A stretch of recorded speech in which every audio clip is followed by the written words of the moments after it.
শীতের শুরু, চারিদিকে কুয়াশা আচ্ছন্ন। কাচের জানালা বেয়ে গড়িয়ে পড়ছে শিশিরের বিন্দু বিন্দু পানি। ভেসে আসছে বাড়ির সকলের কথা বলার আওয়াজ। সারা আড়মোড়া খেয়ে চোখ মেলে তাকালো। বালিশের নিচে হাতড়ে নিজের অ্যান্ড্রয়েড মোবাইলটা নিল। ফোনের স্ক্রিনে চালু করতে ভেসে উঠল তারা শুভ্রর একে অপরের দিকে তাকিয়ে থাকার এক সুন্দর দৃশ্য। এটা তো সারাকে স্কুলে ভর্তি করানোর দিন। ফাতেহা লুকিয়ে তুলেছিল। সারা মুচকি হাসল।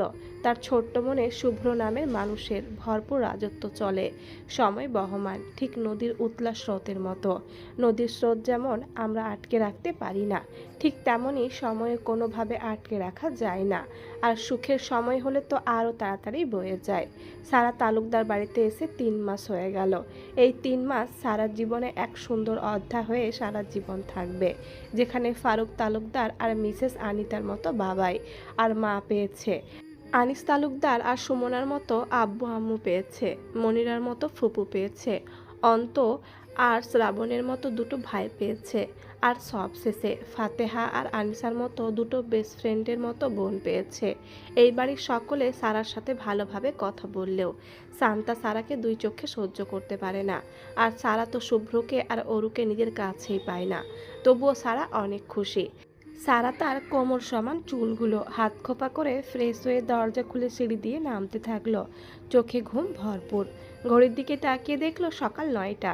আজ শুক্রবার হওয়ায় সবাই বাড়িতে। সারাকে সিঁড়ি দিয়ে নামতে দেখে সোফায় বসে থাকা ফারুক তালুকদার বলে উঠল, গুড মর্নিং মামুনি, ঘুম ভেঙেছে?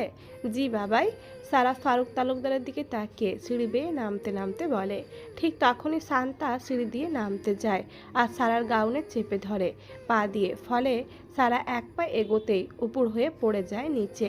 ঘটনার আকস্মিকতায় সারা কিছু বুঝে উঠতে পারে না। শ্রাবণ এসে সারাকে ধরে তুলে দাঁড় করায়।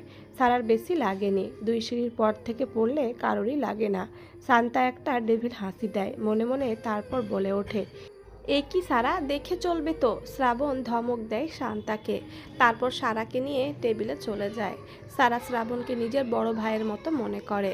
কখন কি লাগবে না লাগবে, কখন কি প্রয়োজন, বাড়ির কেউ না বুঝলেও শ্রাবণ বুঝে যায়। সারা মনে মনে ভাবে, প্রথমে শ্রাবণ ভাইকে রাগী মনে হলেও মনটা অনেক ভালো। শ্রাবণ ও সারাকে সবসময় প্রোটেক্ট করে। শুভ্র সারার থেকে দূরত্ব বজায় রাখে, কারণ সেও বুঝতে পেরেছে সারার বয়স তার তুলনায় অনেক কম। আর শুভ্র কারোর কথা অমান্য করে না বলে সারার থেকে দূরত্ব বজায় রেখে চলে। সকালের ব্রেকফাস্ট শেষে সবাই চা খেতে বসেছে। যদিও সারা খায় না, তবুও সোফায় সবার সাথে বসেছে। শুভ্র তার সামনাসামনি সোফায় অরুকে কোলে নিয়ে বসে আছে। সারা বর্তমানে 10ম শ্রেণীতে পড়ছে। ফারুক তালুকদার স্কুলে কথা বলে তাকে 9-এ পরীক্ষা দেওয়ানো হয়েছিল, আর এখন পাস করে 10ম শ্রেণীতে। মিসেস সুমনা চা দিয়ে যাওয়ার পর সবাই চা খাচ্ছিল। ঠিক তখনই অন্তু বলে ওঠে, বড় ভাইয়া শোনো। সবাই অন্তর দিকে তাকালে অন্তু শ্রাবণের দিকে তাকিয়ে বলে, বড় ভাইয়া, কালকে সন্ধ্যায় পড়ার সময় ফাতেহা আপু তোমার লাঠি লুকিয়ে রাখছে, যাতে তুমি ভয় দেখাতে না পারো। এদিকে সবাই ফাতেহার দিকে তাকালে। ফারিয়া চোখ বন্ধ করে মাথা নিচু করে বসে আছে। শ্রাবণ গম্ভীর কণ্ঠে ফাতেহার দিকে তাকিয়ে বলে ওঠে, ফাতু, এগুলো কি সত্যি? অন্ত কি ঠিক বলছে? ফারুক তালুকদার আর আনিস তালুকদার উঠে যে যার রুমে চলে গেল, কারণ তারা জানে প্রতিদিন এই কয়টার কোনো না কোনো বিচার বসবেই। তাই মাথা না ঘামিয়ে ঘরে চলে গেল তারা। এদিকে ফাতেহা কটমট করে অন্তর দিকে তাকিয়ে আছে। শ্রাবণ ধমকে উঠে বলল, যা বই নিয়ে বস, আমি এসে পড়া ধরবো, না হলে ওই লাঠি আজ তোর পিঠে ভাঙবো। ফাতেহা ভয়ে ভয়ে উঠে দাঁড়ালো। দাঁড়িয়ে বলল, ভাইয়া পরে বসি একটু। শ্রাবণ আবার ধমক দিয়ে বলে, তোরা 4টায় যা। অন্ত এবার বলল, আমি তো তোমার উপকার করলাম, আমি কেন পড়ব? শ্রাবণ ভুরু কুচকে রাগী চোখ নিয়ে তাকাতে অন্ত ঢোক গিলল। তারপর বলল, আনিসা আপু কাল তোমার সেই লাঠি বাইরে ফেলে দিয়েছে। আনিসা এতক্ষণ সুন্দর করে বসে টিভি দেখছিল। অন্তর কথা শুনে তার বিষম লেগে গেল। শ্রাবণ আনিসাকে একটা ধমক দিতেই সারা মিনমিনিয়ে বলে ওঠে। ভাইয়া হেসে ফেলে। এদিকে আনিসার ফাটছে, জানে আজ শ্রাবণ ভাই 4টার 1টারেও ছাড়বে না।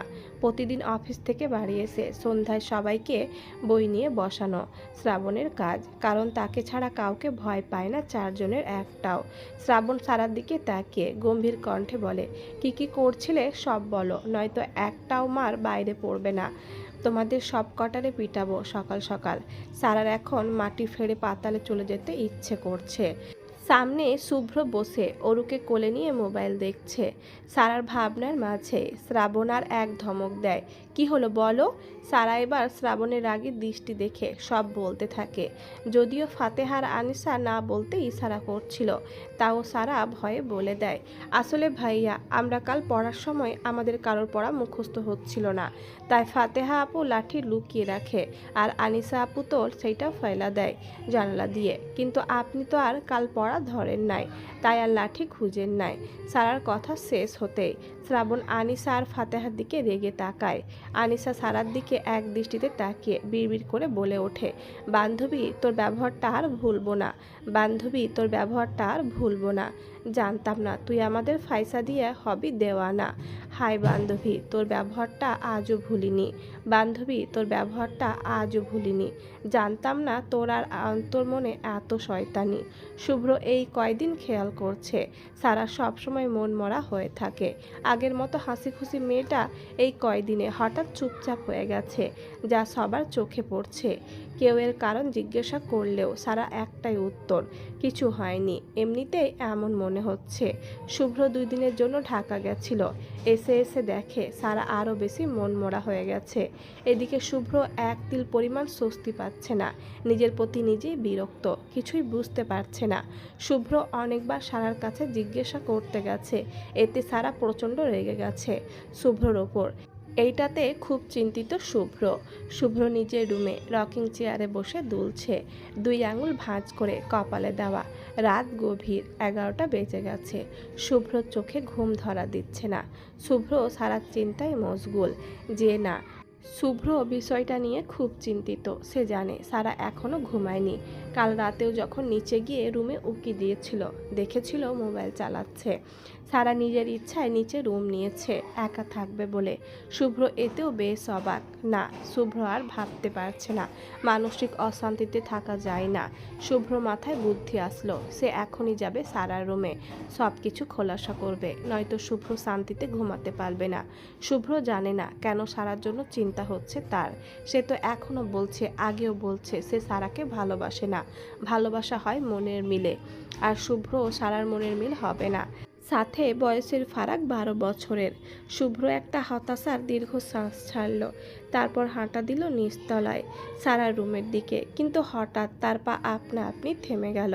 তার বিবেক বাধা দিচ্ছে এত রাতে একটা মেয়ের রুমে যাওয়ার জন্য, কিন্তু মন সে তো অবাধ্য। মন বলছে, শুভ্র তুই যা, ও তোর বিয়ে করা বউ, কোনো ভয় নেই। শুভ্র নিজের মনের কথাই শুনল। এক নিঃশ্বাস সারার রুমের সামনে এসে দাঁড়ালো, তারপর নীরবে কয়েকটা শ্বাস নিল। হাতের আঙুল দিয়ে দরজায় আস্তে করে ধাক্কা দিল। চাপানো দরজা সাথে সাথে খুলে গেল। শুভ্র আস্তে করে ঘরে ঢুকে গেল। সারার রুমে ছোট সবুজ ড্রিম লাইটের আলো আলোকিত। একটা আলমারি, একটা বিছানা আর পড়ার টেবিল বাদে রুমে কিছুই নেই। শুভ্র রুমে ঢুকে বিছানার দিকে তাকালো, না, বিছানায় বালিশ ছাড়া কিছুই নেই। শুভ্র ভাবলো ওয়াশরুমে, তাই অপেক্ষা করলো। কিন্তু যখন দেখলো তাও নেই, তখন শুভ্রর কপাল কুঁচকে আসলো। কি মনে করে বারান্দায় গিয়ে দেখলো সারা আপন মনে, মেঘে ঢাকা আকাশ, চারিদিকে কনকনে শীতের হিমশীতল বাতাসের মধ্যে কোনো শীতের পোশাক ছাড়াই চকচকে রূপালি চাঁদের দিকে তাকিয়ে আছে। শুভ্র কিছুটা এগোতেই শুনতে পেল সারার কণ্ঠে গুনগুন। শুভ্র কপাল কুঁচকালো। সারার ঠিক এক হাত পেছনে গিয়ে বুকে হাত বেঁধে দাঁড়ালো। সারা শুভ্রর উপস্থিতি বুঝতে পারল না। আপন মনে চাঁদের দিকে তাকিয়ে আছে তো আছেই। শুভ্র সারার ঘাড়ে এক হাত দিতেই সারা ভোরকে পেছন ঘুরে দাঁড়ালো। শুভ্রকে দেখে চোখের পানি হাতের তালু দিয়ে মুছে নিল, তারপর চোখ মুখ শক্ত করে নিল। লাগছে সারাকে। সারা শুভ্রর দিকে রাগী দৃষ্টিতে তাকিয়ে বলে ওঠে, কেন এসেছেন? আর বলতে পারে না সারা। তার আগে শুভ্র নিজের এক হাত দিয়ে সারার মুখ চেপে ধরে কোলে তুলে নেয়। সারা ছোটার জন্য মরিয়া হয়ে ওঠে। শুভ্র রুম থেকে বেরিয়ে দরজা চাপিয়ে দিয়ে সিঁড়ি বেয়ে উঠতে থাকে সারাকে কোলে নিয়ে। সারা শুভ্রর সাথে পারছে না। শুভ্রর কাছে সে নিতান্তই বাচ্চা। কয়েক সিঁড়ি উঠতেই সারা শুভ্র যে হাত দিয়ে মুখ চেপে ধরছে সেই হাত কামড়ে ধরে। শুভ্র দাঁড়িয়ে যায়, লম্বা একটা দম নিয়ে ব্যথা হজম করে নেয় সে। সোজা নিজের রুমে চলে যায় শুভ্র, গিয়ে দরজা লাগিয়ে সব কয়টা ছিটকানি দিয়ে দেয়। তারপর সারাকে ফেলে দেয় খাটের ওপর। রুমে পানি শেষ হয়ে যাওয়ায় পানি খেতে বেরিয়েছিল শান্তা। এভাবে শুভ্রকে সারাকে কোলে নিয়ে ওপরে আসতে দেখে রাগে ফেটে যাচ্ছিল সে। পর মুহূর্তে একটা কুটিল বিশ্রী হাসি হেসে মৃদু স্বরে শীষ দিতে দিতে নিচে নেমে যায় সে। ডাইনিং টেবিল থেকে গ্লাসে পানি ঢেলে ঢকঢক করে খেয়ে নেয়। তারপর বিড়বিড় করে বলে, বেচারি বোকা সারা, আসলেই বোকা। ইস, আমার চালগুলো কিভাবে গিলেছে। শুভ্র ভাই শুধু শান্তা তালুকদারের, যে কেড়ে নিতে আসবে তাকেই সরাবো রাস্তা থেকে। শুভ্র দরজার দিকে তাকিয়ে দেখল দরজা বন্ধ।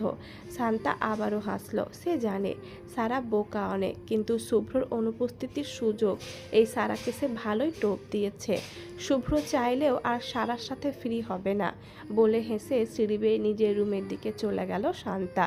শুভ্র সারার দিকে তাকাতেই সারা মুখ ঘুরিয়ে নিল শুভ্রর দিক থেকে। শুভ্র কিছুটা গম্ভীর স্বরে সারাকে জিজ্ঞেস করলো, কি হয়েছে? আমি করেছি কি তোমার? সারা নিশ্চুপ। কি হলো, জবাব দাও। শুভ্র কিছুটা চেঁচিয়ে বলে ওঠে। সারা এবার শুভ্রর দিকে তাকায়, চোখ দিয়ে টপ টপ করে পানি পড়ছে। রীতিমতো ফোপাচ্ছে মেয়েটা। শুভ্র বেশ অবাক হলো। সে ভালো করেই জানে শুভ্রর সামনে সারা রাগ দেখাতে পারে না। শুভ্র সারার পাশে গিয়ে বসে। সারার থুতনি ধরে উঁচু করলো তার মুখ। তারপর চোখে চোখ রেখে জিজ্ঞেস করলো, কি হয়েছে আমাকে বলো, না বললে বুঝবো কি করে। সারা কেঁদেই যাচ্ছে। শুভ্র এবার সারার আরও কাছে গিয়ে সারাকে শুভ্র জোরে চেপে ধরে রইল। শুভ্র আবার জিজ্ঞেস করলো, পিচ্চি পাখি বলো কি হয়েছে, আমার মন খারাপ লাগছে, বলো প্লিজ। সারা কেঁদেই যাচ্ছে। কিছুক্ষণ পর পর কেঁপে উঠছে। শুভ্র বুঝলো গুরুতর কিছু একটা হয়েছে। শুভ্র আবার জিজ্ঞেস করলো, পিচ্চি পাখি প্লিজ বলো, দেখি কি হয়েছে, বলো না জান। সারার বেশ লজ্জা লাগলো শুভ্রর মুখে জান ডাক শুনে।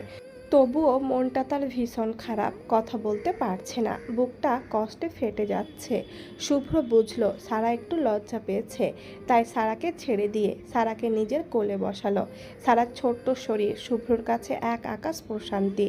শুভ্র সারার মুখের দিকে তাকিয়ে আবার বলে উঠল, বলো না জান, আমারই খুব কষ্ট হচ্ছে, প্রমিস আমি সব সমস্যার সমাধান করব, বিশ্বাস করো আমারে, বলো প্লিজ। সারা এবার আর না বলে থাকতে পারল না। কান্না করতে করতে ভাঙা গলায় বলে উঠল, বলো না জান, আমার মনের ক্লান্তি দূর করো, আমার কোনো ভুল হয়েছে নাকি, অন্য কোনো কারণ বলো। সারা একটু পর পর ফুপিয়ে উঠছে। শুভ্র সেদিকে তাকিয়ে সারা দুই বাহুতে শুভ্র হাত রাখলো। তারপর বলল, শুভ্র বলো না পিচ্চি পাখি, প্রমিস করছি তো আমি সব শুনবো মন দিয়ে, বলো না। সারা এবার কান্নারত গলায় ভাঙা শব্দে বলে উঠল, আপনি রাগ রাগ করবেন না তো। শুভ্র বুঝলো গুরুতর কিছু হয়েছে, তাই সে সারাকে সাহস জোগাতে বলে উঠল, না জান, আমার বিশ্বাস করো, তুমি এবার বলো প্লিজ। শুভ্রর কথায় সারা ভরসা খুঁজে পেল, তাই এবার কান্নারত কণ্ঠে বলে উঠল, সারা আপনি অরুকে কেন আমার থেকে দূরে সরাই দিলেন? আমি অরুর আসল আম্মু না, তাই আপনি কেন বলছেন আমি অরুকে মেরে ফেলবো? আপনি এত নির্দয় কেন? আমার দেখে আপনার এমন মনে হয়? বলেই হু হু করে কেঁদে উঠল সারা। শুভ্র স্তম্ভিত হয়ে গেছে সারার কথায়, যেন সে পুরো পাথর হয়ে গেছে। সারা কি বলছে এগুলা? শুভ্র আর কিছু ভাবলো না, সারাকে বলে উঠল, শুভ্র কে বলেছে এগুলা? আমি বলেছি? বিশ্বাস করো আমি এগুলো বলি নাই। সারা কান্না করতে করতে শুভ্রর দিকে তাকালো, তারপর মাথা নিচু করে নিয়ে বলল, সারা তাহলে শান্তা আপু যে বলল আমি এতিম বলে শুধু এখানে এনেছে, নয়তো অরুকে নিয়ে ভয় পান, তাই আমার থেকে অরুকে সরিয়ে মায়ের কাছে দিয়েছেন। ওই জন্যই মা আর অরুর কাছে আমাকে বেশি যেতে দেয় না। আমি কি করেছি আপনার? আপনি জানেনই তো অরুকে আমি কতটুকু ভালোবাসি, তাও এমন কেন বললেন? শুভ্র সারার কথা শুনছে আর অবাক হচ্ছে। সে জানে শান্তা তাকে ভালোবাসে, তাই বলে এই না যে শুভ্র কোনো ভালোবাসা নামক কাজে গুরুত্ব দিয়েছে। শুভ্র সবসময় অ্যাভয়েড করেছে, নিজের বোনের চোখে দেখেছে, আর সেই শান্তা শুভ্রর অনুপস্থিতিতে সারার কানে এত কিছু ঢোকালো। শুভ্র রাগ মাথায় উঠে গেল, তাও শান্ত কণ্ঠে বলল, শুভ্র, আর কি বলেছে বউ? বিশ্বাস করো আমি কিছুই জানি না এসব। আমাকে বলো কি বলেছে। সারা, আপনি নাকি আমাকে টিস্যুর মতো ব্যবহার করবেন। আপনি নাকি আমাকে চুক্তিতে বিয়ে করেছেন। কই, আপনি তো বলেননি কোনো দিন। আপনি নাকি আমাকে শরীরের লোভে বিয়ে করেছেন।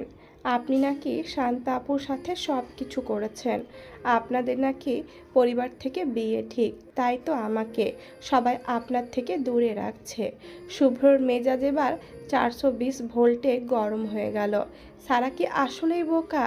শান্তা এমনভাবে বোকা বানালো তাও বুঝলো না। শুভ্রর এখন মনে হচ্ছে শান্তাকে তুলে আছাড় দিতে, কিন্তু এখন এত রাতে কিছু করলে সমস্যা হবে। সকালের জন্য অপেক্ষা করতে হবে, এর একটা বিহিত না করলে হবে না। তাই শুভ্র রেগে মেগে ওয়াশরুমে গিয়ে ঝর্ণা ছেড়ে দিল, এতে রাগ কমে যাবে। সারা বিছানা থেকে নেমে দাঁড়াতে শুভ্র আচমকা এসে সারাকে কোলে তুলে নেয়। সারা হকচকিয়ে যায়। শুভ্র ওয়াশরুমে ঢুকে দরজা লাগিয়ে দেয়, তারপর সারাকে নামিয়ে ভিজতে থাকে দুজনে। মুহূর্তেই সারা ভিজে চুপসে গেল, পরনের কামিজটাও শরীরের সাথে আঁকড়ে গেছে। শুভ্রর বুকের সাথে লেগে আছে সারা।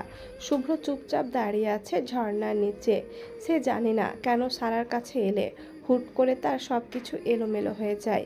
মনের মধ্যে প্রশান্তি ঘুরপাক খায়। শুভ্র মুচকি হাসল, সারার চুলের মাঝে হাত পুড়ে দিয়ে চুলে একটা চুমু দিল। সারা মৃদু কেঁপে উঠল, নিঃশ্বাস তার বন্ধ হয়ে আসছে কান্নার জন্য। শুভ্র বুঝল। তারপর শুভ্র আবার ওয়াশরুমে ঢুকে দরজা বন্ধ করে দিল। সারা চুপচাপ ড্রেসিং টেবিলের আয়নায় নিজেকে পর্যবেক্ষণ করছে। চোখের নিচে কালো হয়ে গেছে, মুখটা খুব ফ্যাকাসে লাগছে, চুল দিয়ে টুপ টুপ করে পানি পড়ছে। সারা নিজের জামা কাপড় চেঞ্জ করে নিল, আগে থেকেই ছিল এই রুমে। 2 মিনিটের মাঝে শুভ্র ওয়াশরুম থেকে বেরিয়ে আসলো, এসেই সারার সামনে দাঁড়ালো। সারা এক পলক তাকালো শুভ্রর দিকে। শুধু ট্রাউজার পরিহিত শুভ্রকে দেখে থমকে গেল সারা। খালি লোমস বুকে দেখা যাচ্ছে, চুলগুলো মুছে সারার সামনে এসে দাঁড়ালো শুভ্র। তারপর সারাকে ড্রেসিং টেবিলের সামনে টুলে বসিয়ে ড্রয়ার থেকে হেয়ার ড্রায়ার বের করে অল্প অল্প করে সারার চুলগুলো শোকাতে লাগলো। সারা আয়নার ভেতরে শুভ্রকে দেখছে অপলকভাবে। শুভ্র সারার ভেজা চুল শোকাতে শোকাতে বলল, শুভ্র, এটা শুধু প্রয়োজনের জন্য, প্রতিদিন ইউজ করবা না, চুলের সমস্যা হবে। আর আমি সকালে সব সমস্যার সমাধান করব। আর একটা কথা, তুমি আমাকে বিশ্বাস করো তো? সারা মাথা নিচু করে নেয় আয়নায়, আর তাকায় না। তারপর বিড়বিড় করে বলে, যেদিন আপনি মামার কাছ থেকে আমাকে নিয়ে এসে আমার মাথার উপর আপনার ভরসার হাত রেখেছিলেন, সেই দিন থেকে বিশ্বাস করি। শুভ্র সারার বিড়বিড় করা কথা শুনতে পেয়ে মুচকি হাসল, তারপর বলল, এরপর থেকে কেউ কিছু বললে সোজা আমার কাছে এসে বলবা, এমনভাবে আমাকে ইগনোর করবা না, মনে থাকে যেন।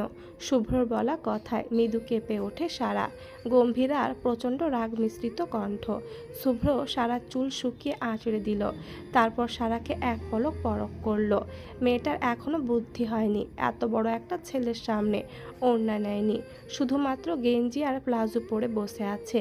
শুভ্র চোখ অন্যদিকে ঘুরিয়ে হেয়ার ড্রায়ার ডয়ারে রেখে দিয়ে সারাকে বিছানায় শুইয়ে দিল। তারপর সে চলে গেল সোফায়, লাইট অফ করে ড্রিম লাইট জ্বালিয়ে দিল। সারা ভেবেছিল কোনো কাজ করবে, তাই হয়তো সোফায়, কিন্তু যখন দেখলো না শুয়ে পড়েছে, সারা বুঝলো শুভ্রর অভিমান।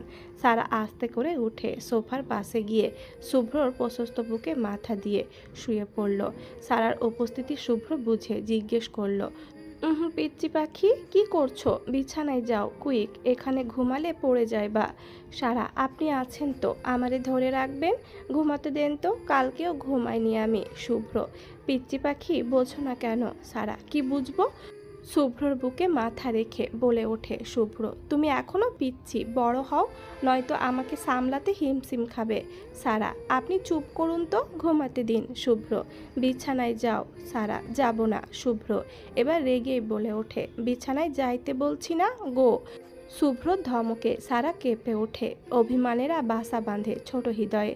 সারা আর কিছু না বলে উঠে চলে যেতে চায়, ঠিক তখনই সারা ছোট্ট মনে এক আকাশ সমান অভিমান হয়েছে। শুভ্রর ধমক তার হৃদয়ে চূর্ণ বিচূর্ণ করে দিয়েছে। তার মতে সারা উঠে শুভ্রর দিকে না তাকিয়ে সোজা বিছানায় চলে যায়, একটা কথাও বলে না। বিছানায় গিয়ে কাঁথা মুড়ি দিয়ে শুয়ে পড়ে।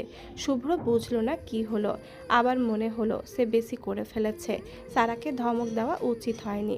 শুভ্র উঠে বসলো, কপালে আঙুল স্লাইড করতে করতে মনে মনে ভাবলো, আল্লাহ, কপালে এমন একটা বাচ্চারে পাঠাইছ, হেতির মন ভাব লক্ষণ কিছুই বুঝি না, হুটহাট গাল ফুলিয়ে আমারে চিন্তায় ফেলায়। শুভ্র বেশ কিছুক্ষণ বিছানার দিকে তাকিয়ে থেকে উঠে দাঁড়ায়। সে জানে সারার এখন রাগ না ভাঙালে আবার কান্না শুরু করবে। শুভ্র উঠে গিয়ে সারার পাশে বিছানায় বসলো। শুভ্র আস্তে করে সারার গায়ে হাত রাখলো, সাথে সাথে সারা ছিটকে চলে গেল দূরে। শুভ্র বুঝে গেল এরই মাঝে অভিমান করে ফেলেছে তার পিচ্চি পাখি। শুভ্র মুচকি হেসে সারার উদ্দেশ্যে বলল, শুভ্র পিচ্চি পাখি, সরি, আর করব না, প্রমিস, মাফ করে দাও না একবার। সারা কোনো প্রতি উত্তর করে না। সারা চোখ দিয়ে পানি পড়বে পড়বে ভাব। শুভ্র আবার বলে ওঠে, শুভ্র জান, ওর পাপা তোমার কাছে মাপ চাচ্ছে, মাপ করবা না বলো? শুভ্রর এমন ছেলে মানুষই কণ্ঠ শুনে সারা রাগ গলে গেল সেকেন্ডেই। তবু কিছু না বলে শুয়ে রইল। তার অভিমান হয়েছে শুভ্র তাকে বকেছে বলে, অভিমান তো কমবেই না। শুভ্র এবার সারার পাশে এসে শুয়ে পড়ে সারাকে জড়িয়ে ধরল। সারা ছোটার জন্য ছটফট করতে থাকলো। শুভ্র মায়াবী কণ্ঠে বলে ওঠে, শুভ্র প্লিজ মাফ করে দাও জান, আর বকবো না।